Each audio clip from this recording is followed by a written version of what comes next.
নমস্কার বন্ধুরা, আমি আজকে মাছের তেল দিয়ে যে লাল শাকের রেসিপি আপনাদের সাথে শেয়ার করব। ভীষণই সুস্বাদু এবং জল ছাড়া একেবারে এই শাকের রান্নাটা কিভাবে করছি সম্পূর্ণটাই আপনাদের সাথে শেয়ার করব। আপনারা দেখুন, আশা করছি ভীষণ ভালো লাগবে। আর এই রকম একদম টাটকা ফ্রেশ যদি এরকম লাল শাক আর একেবারেই টাটকা কচি ঝিঙে দিয়ে মাছের তেল দিয়ে এই শাকের রান্নাটা করা হয়, তাহলে কিন্তু গরম গরম ভাতের সাথে জাস্ট একদম জমে যাবে, ভীষণ সুন্দর লাগে। তো চলুন বেশি না দেরি করে এবার রেসিপিটি আপনাদের সাথে শেয়ার করে নিই। আমি এখানে মাছের তেলটা ভালো করে ধুয়ে তারপর এটাতে নুন মাখিয়ে নিয়েছি আর একটা বাটিতে ট্রান্সফার করে নিলাম। আর এদিকে সবজিগুলো সব আমি কেটে ধুয়ে পরিষ্কার করে রেডি করে নিলাম। আমি সমস্ত সবজিটা কী রকমভাবে কেটেছি সম্পূর্ণটাই আপনাদের সাথে শেয়ার করছি, দেখুন। আর লাল শাকের ডাঁটাগুলোকে একটু এই রকমভাবে আমি বড় বড় করে কেটেছি, যেগুলো খুব মোটা ছিল সেগুলোকে দুখণ্ড করে নিয়েছি। আর শাকটাকেও বেশ ভালো মতো দেখো একদম কেটে ধুয়ে জলটাও ঝরিয়ে নিয়েছি। কত সুন্দর ফ্রেশ একদম শাকগুলো দেখো। এবারে চলে যাব রান্নাতে। এবারে আমি রান্নাতে চলে এসেছি। গ্যাসটা অন করে একটা কড়াই বসিয়ে দিয়ে দিয়েছি অল্প একটু সামান্য তেল। খুব বেশি তেল দেব না, কারণ মাছের তেল থেকে অনেকটা পরিমাণে কিন্তু তেল বেরোবে, এই কারণে অল্প তেল দিয়েই আমি রান্নাটা করব। আর তেলের মধ্যে 5 ফোড়ন আর একটা শুকনো লঙ্কা একটু নাড়াচাড়া করে ভেজে নিয়েছি। আর ফোড়নের বেশ সুন্দর একটা গন্ধ বেরোলে দিয়ে দিয়েছি এখানে পেঁয়াজের কুচো। পেঁয়াজের কুচোটাও খুব বেশি ভাজার দরকার নেই, হালকা করে একটু নাড়াচাড়া করে একটু হালকা করে ভেজে নিয়েছি। খুব বেশি ভাজবো না, জাস্ট একটু শুধু কালারটা চেঞ্জ হবে সেই পর্যায়ে ভেজে নিয়ে তারপর আমি এর মধ্যে দিয়ে দেব মাছের তেলটা। আর মাছের তেলটা এতটা পরিমাণে চর্বি ছিল, ভীষণ কিন্তু তেলটা বেরিয়ে আসবে অনেকটা পরিমাণেই। আর মাছের তেলটা দিয়ে দেওয়ার পর আমি এখানে একেবারে পরিমাণ মতো দিয়ে দিয়েছি হলুদের গুঁড়ো আর দিয়েছি অল্প একটু লঙ্কার গুঁড়ো দিয়ে মাছের তেলটাকে নাড়াচাড়া দিয়ে বেশ ভালো করে একটু ভেজে নেব। আর পটকাটা যেহেতু গোটা ছিল, সেক্ষেত্রে যাতে ফেটে না গায়ের মধ্যে ছিটকে আসতে পারে তার জন্য একটু খুন্তি দিয়ে আমি দুখণ্ড করে দিয়েছি, তাহলে আর মাছের পটকাটা কিন্তু ফাটবে না। এবারে একটু এইভাবে নাড়াচাড়া দিয়ে আমি এটাকে একটু ঢেকে দেব। ঢেকে দেওয়ার কারণে মাছের তেলটা থেকে যে পরিমাণ চর্বিটা আছে সেটা কিন্তু গলে গিয়ে পুরো লিকুইড তেল বেরিয়ে আসবে। তো দেখছেন কত সুন্দরভাবে একদম মাছের তেলটা ভাজাও হয়ে গেছে আর কতটা পরিমাণে তেল ছেড়ে বেরিয়েছে দেখো। মাছের তেলটা থেকে কত তেল ছিল, আমি কিন্তু এত তেল দিইই নি একদমই, আপনারা নিশ্চয়ই সেটা লক্ষ্য করেছেন। এই কারণেই আমি অল্প তেল প্রথমে দিয়েছি। এবারে খুব ভালো করে মাছের তেলটাকে একটু ভেজে নেওয়ার পর আমি এখানে সমস্ত সবজিগুলো অ্যাড করে দেব।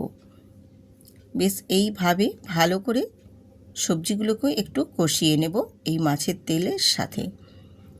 আজকের এই শাকের রান্নাটা যদি আপনাদের ভালো লেগে থাকে বন্ধুরা, তাহলে কিন্তু অবশ্যই আমার চ্যানেলটি সাবস্ক্রাইব করে বন্ধুদের সাথে শেয়ার করে দেবেন এবং ভিডিওটিতে একটি লাইক দেবেন। অবশ্যই কিন্তু ভিডিওটিতে লাইক দেবেন। অনেকে কমেন্ট করে চলে যায়, ভিডিওটিতে লাইক দিতে ভুলে যায়। তো বন্ধুরা, না ভুলে কিন্তু ভালো করে একটু ভিডিওটি দেখে তারপর একটি লাইক দিয়ে দেবেন। আর খুব ভালো মতো দেখো একটু সবজিগুলো কষিয়ে নেওয়ার পর আমি এখানে দিয়ে দিলাম স্বাদ মতো নুন। নুনটা দিয়ে দিলে সবজির থেকে বেশ ভালো অনেকটা পরিমাণে কিন্তু জল ছাড়বে আর খুব সুন্দর করে কষানো হবে।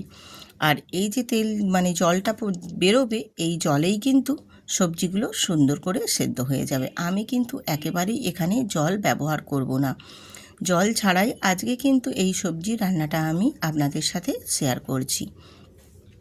আমি রূপা, ব্লগ সুইট রূপা চ্যানেলে আপনাদের সবাইকে স্বাগত। আজকের এই শাকের রান্নাটা আমি যেভাবে করছি এইভাবে বন্ধুরা একবার হলো বাড়িতে বানিয়ে দেখবেন, আশা করি ভীষণ ভালো লাগবে। আর গরম গরম ভাতের সাথে তো একেবারে অনবদ্য, কী যে স্বাদ লাগে বন্ধুরা, আপনারা একবার হলেও না বানালে না বুঝতে পারবে না, অসাধারণ লাগে খেতে, জাস্ট একদম অসাধারণ। কতটা পরিমাণে জল ছেড়েছে সেটা নিশ্চয়ই দেখেই বুঝতে পারছো। একটু নাড়াচাড়া দিয়ে উলট পালট করে দিয়েছি, দিয়ে এখানে আমি 2 চামচ মতো সর্ষে বাটা দিয়েছি। এই সর্ষের সাথে তোমরা যদি চাও কয়েক দানা একটু জিরে দিয়েও বেটে নিতে পারো, সেক্ষেত্রেও এটা খুব ভালো লাগে। না হলেও শুধু সর্ষে বাটা দিয়ে করলেও বেশ খেতে ভালো লাগে। সর্ষে বাটাটা দিয়ে একটু নাড়াচাড়া করে নেওয়ার পর তারপর আমি এখানে শাকগুলো অ্যাড করলাম। আর শাকটা আমি কিন্তু সব শেষেই আমি পরে অ্যাড করেছি, এই কারণ শাকটা আগে দিলে শাকটা একদম কিন্তু ঘাঁটা হয়ে যেত, শাকগুলো তখন খুব একটা ভালো লাগতো না। তাই সবজিগুলো খুব ভালো করে কষিয়ে নিয়ে মোটামুটি আধো আধো সেদ্ধ হয়ে গেছে। এই পর্যায়ে আমি এখানে এবারে শাকগুলো দিলাম। শাকটা দিয়েও একটু নাড়াচাড়া করে নেব, দিয়ে আবারও একটা ঢাকনা দিয়ে ঢেকে দেব।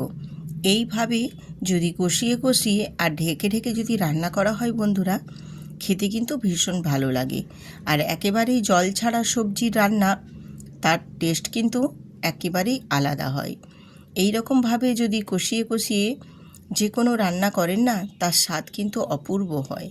আর একেবারেই জল ছাড়া সবজির জলেই সবজিটা সেদ্ধ হবে, এই রকম সবজি কিন্তু তার স্বাদ একেবারেই কি বলবো, স্বাদটা একেবারেই অপূর্ব সুন্দর লাগে। এত সুন্দর হয়, অন্যান্য সবজিতে জল দিয়ে রান্না করা আর জল ছাড়া রান্না করা দুটো কিন্তু অনেকটাই ডিফারেন্স থাকে স্বাদের মধ্যে, আর স্বাদটাও কিন্তু ভীষণ সুন্দর হয়।